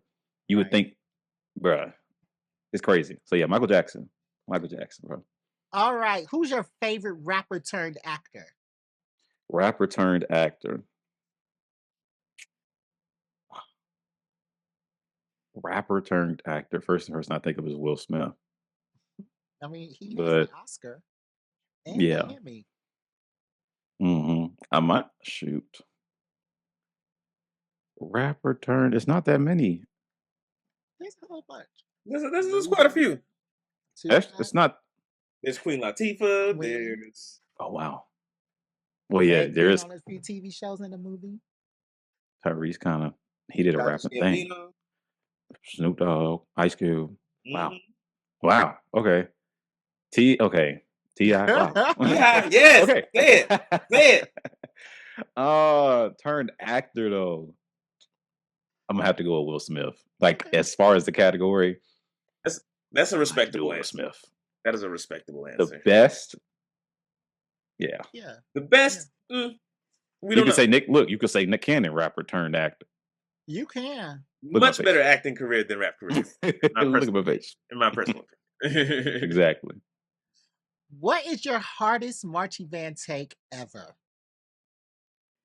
That's gonna get the people riled up.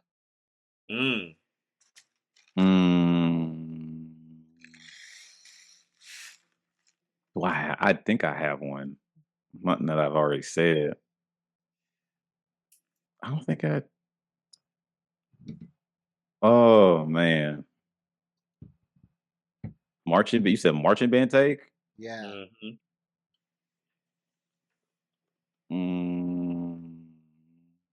Something to do with like a field show thing. I can't remember. I think bands. I think a lot of bands don't do any solos anymore that much. So, So a lot of mm, and there's some Fancy. people are like coming back with it, but like I think utilizing here we go, bringing artists to perform on the field. I hate it. I'm not a. I I hate think it. it's like kind of a gimme, kind of like a easy win. I think what would be better is that if you have like a solo or something. I'm not down in it because Bethune's done it plenty of times. But if you have a soloist, let it be from somebody in the band. Let it be a completely band driven, like in that band member experience. I know why pay somebody to come and be here with the band when you can find somebody out of all those people, you can't find somebody that can emulate the song you're trying to, because you're already playing it. Why not keep going? Because there's more talented people in there. You know what I'm saying? I got a follow up. Mhm. Instead of hiring some other artist to come and perform and feature with the band, what if you got people from around the school, like somebody at the school raps or sings or something, got them to come? How do you feel Yes. about that?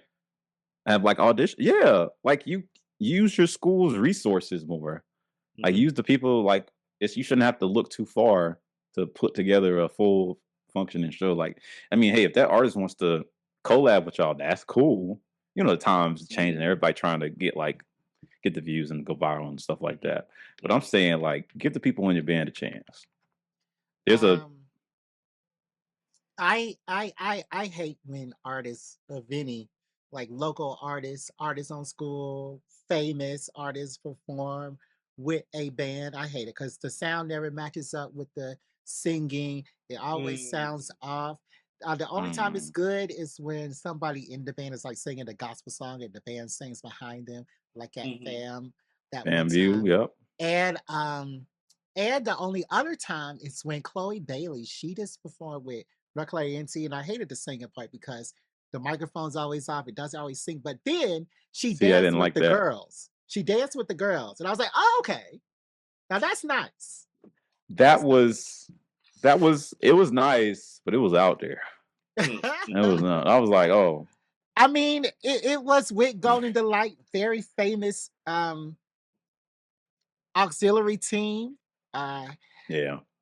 And she was doing what Golden Delight does. Mm-hmm.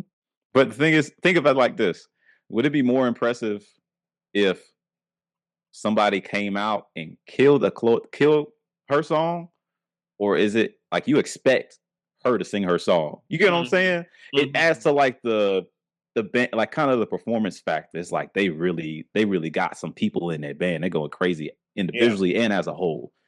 It's like kind of it takes away from the band. That's what I think I'm trying to get at. It takes away from it a little bit. If it was like other people, my first thought would be like, why aren't those people on Golden Delight? Yeah. Like if they could do all that. So like a scene of really famous person actually gonna sit down with Golden Delight at practice, learn this routine, and then perform it. I think that's good. I would rather see that than seeing somebody come out, come through the band singing. It's not synced up correctly with the band. That doesn't work in the stadiums. I don't know why people do that. That only worked in the movie Drumline. Okay, we got two more questions. Petey Pablo, right. Who is your favorite character who is favorite black character who is not even black? Like we said, Piccolo in the past, Teenage Mutant Ninja Turtles, Panthro. Who is your favorite black character who's not black?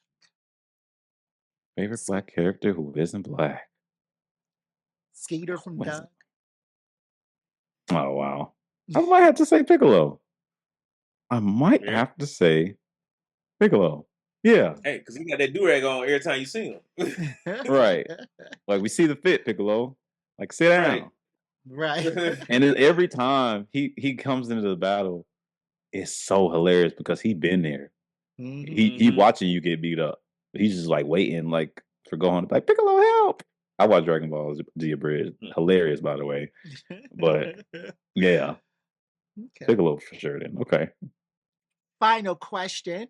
If you could have one item from a fictional world, what would it be?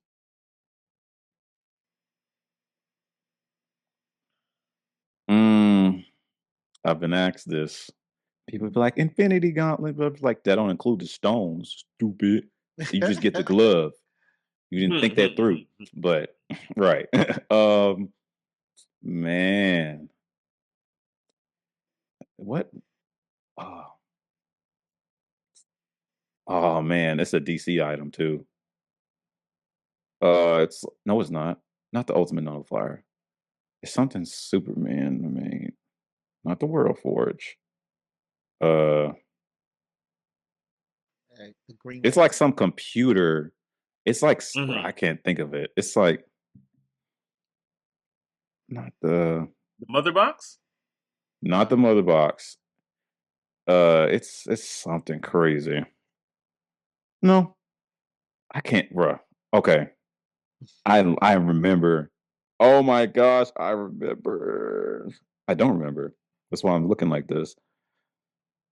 Let's see, Marvel, Power Stone, above Infinity, above. Bring it back down. I can't. What is it? I can't remember. I Well, what cannot does it remember. do? Oh, it's like a computer that can make anything. So Superman's used it. It's like a. It's like a. Let me look it up. Give me like a clicky clacking moment. We looking it up too. Oh man, The Miracle Machine. Miracle Machine. Yes, sir. The Miracle Machine.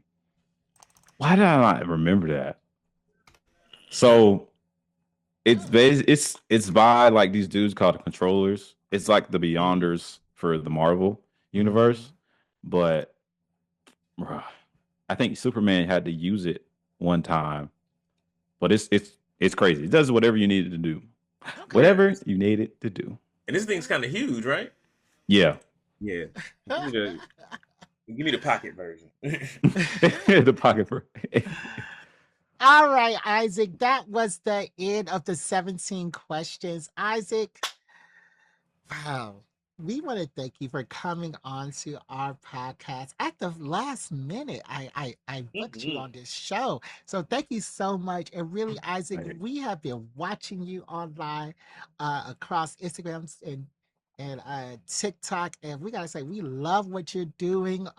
The exciting events that you get to go on, all of the Thank you. wonderful opportunities that you have, and learning more about you on this episode and what you do for the community, not only the marching band community, but also giving back to kids and helping them out and hopefully teaching them some technique. I think that is amazing because all you're trying to do is help people be better and help everybody learn. Really keep what you're doing. We are loving all the content. We are loving everything, and we appreciate you. And if you need time, take the time because we always want you at your best and healthy and wise. So, thank you so much for coming on this podcast. We really, really, really appreciate it. Oh, yeah, absolutely. Thank y'all for having me. Absolutely. Of course, of course. And you can find us on social media at Black Geek Energy. Um, and we're also BGE underscore pod on Twitter. Follow our YouTube. We're almost at 500, guys. And when we're at 500, hey, let's go. When we're at 500, we get to have commercials on our podcast. So that means we get to earn 1 cent for every 300 people that watch our podcast and watch our stuff. And that is great. So DeMarcus, do you have any final words? Yeah, man. This episode really made me nostalgic for the band. Like, I miss the band. The last time I marched with the band was like maybe like March and actually played my instrument, not just like I'm here for homecoming and I'm hanging out. Like 2013. So it's been quite a while. And I miss it. I miss like, and it really made me miss it like hiking that mountain because I was in such better shape. I had such better lung capacity. Like something like that, I could have just pushed through. It would have hurt, but I wouldn't have felt so dead doing it. So yeah, man. Yeah, I like so the arts are important. Music ain't dead. Join the marching band. Yes. because it will change your life as it has changed mine. All right. All right. Great final words. And that's the end of our show. Thank you for watching, and we'll see you next week. DGE out.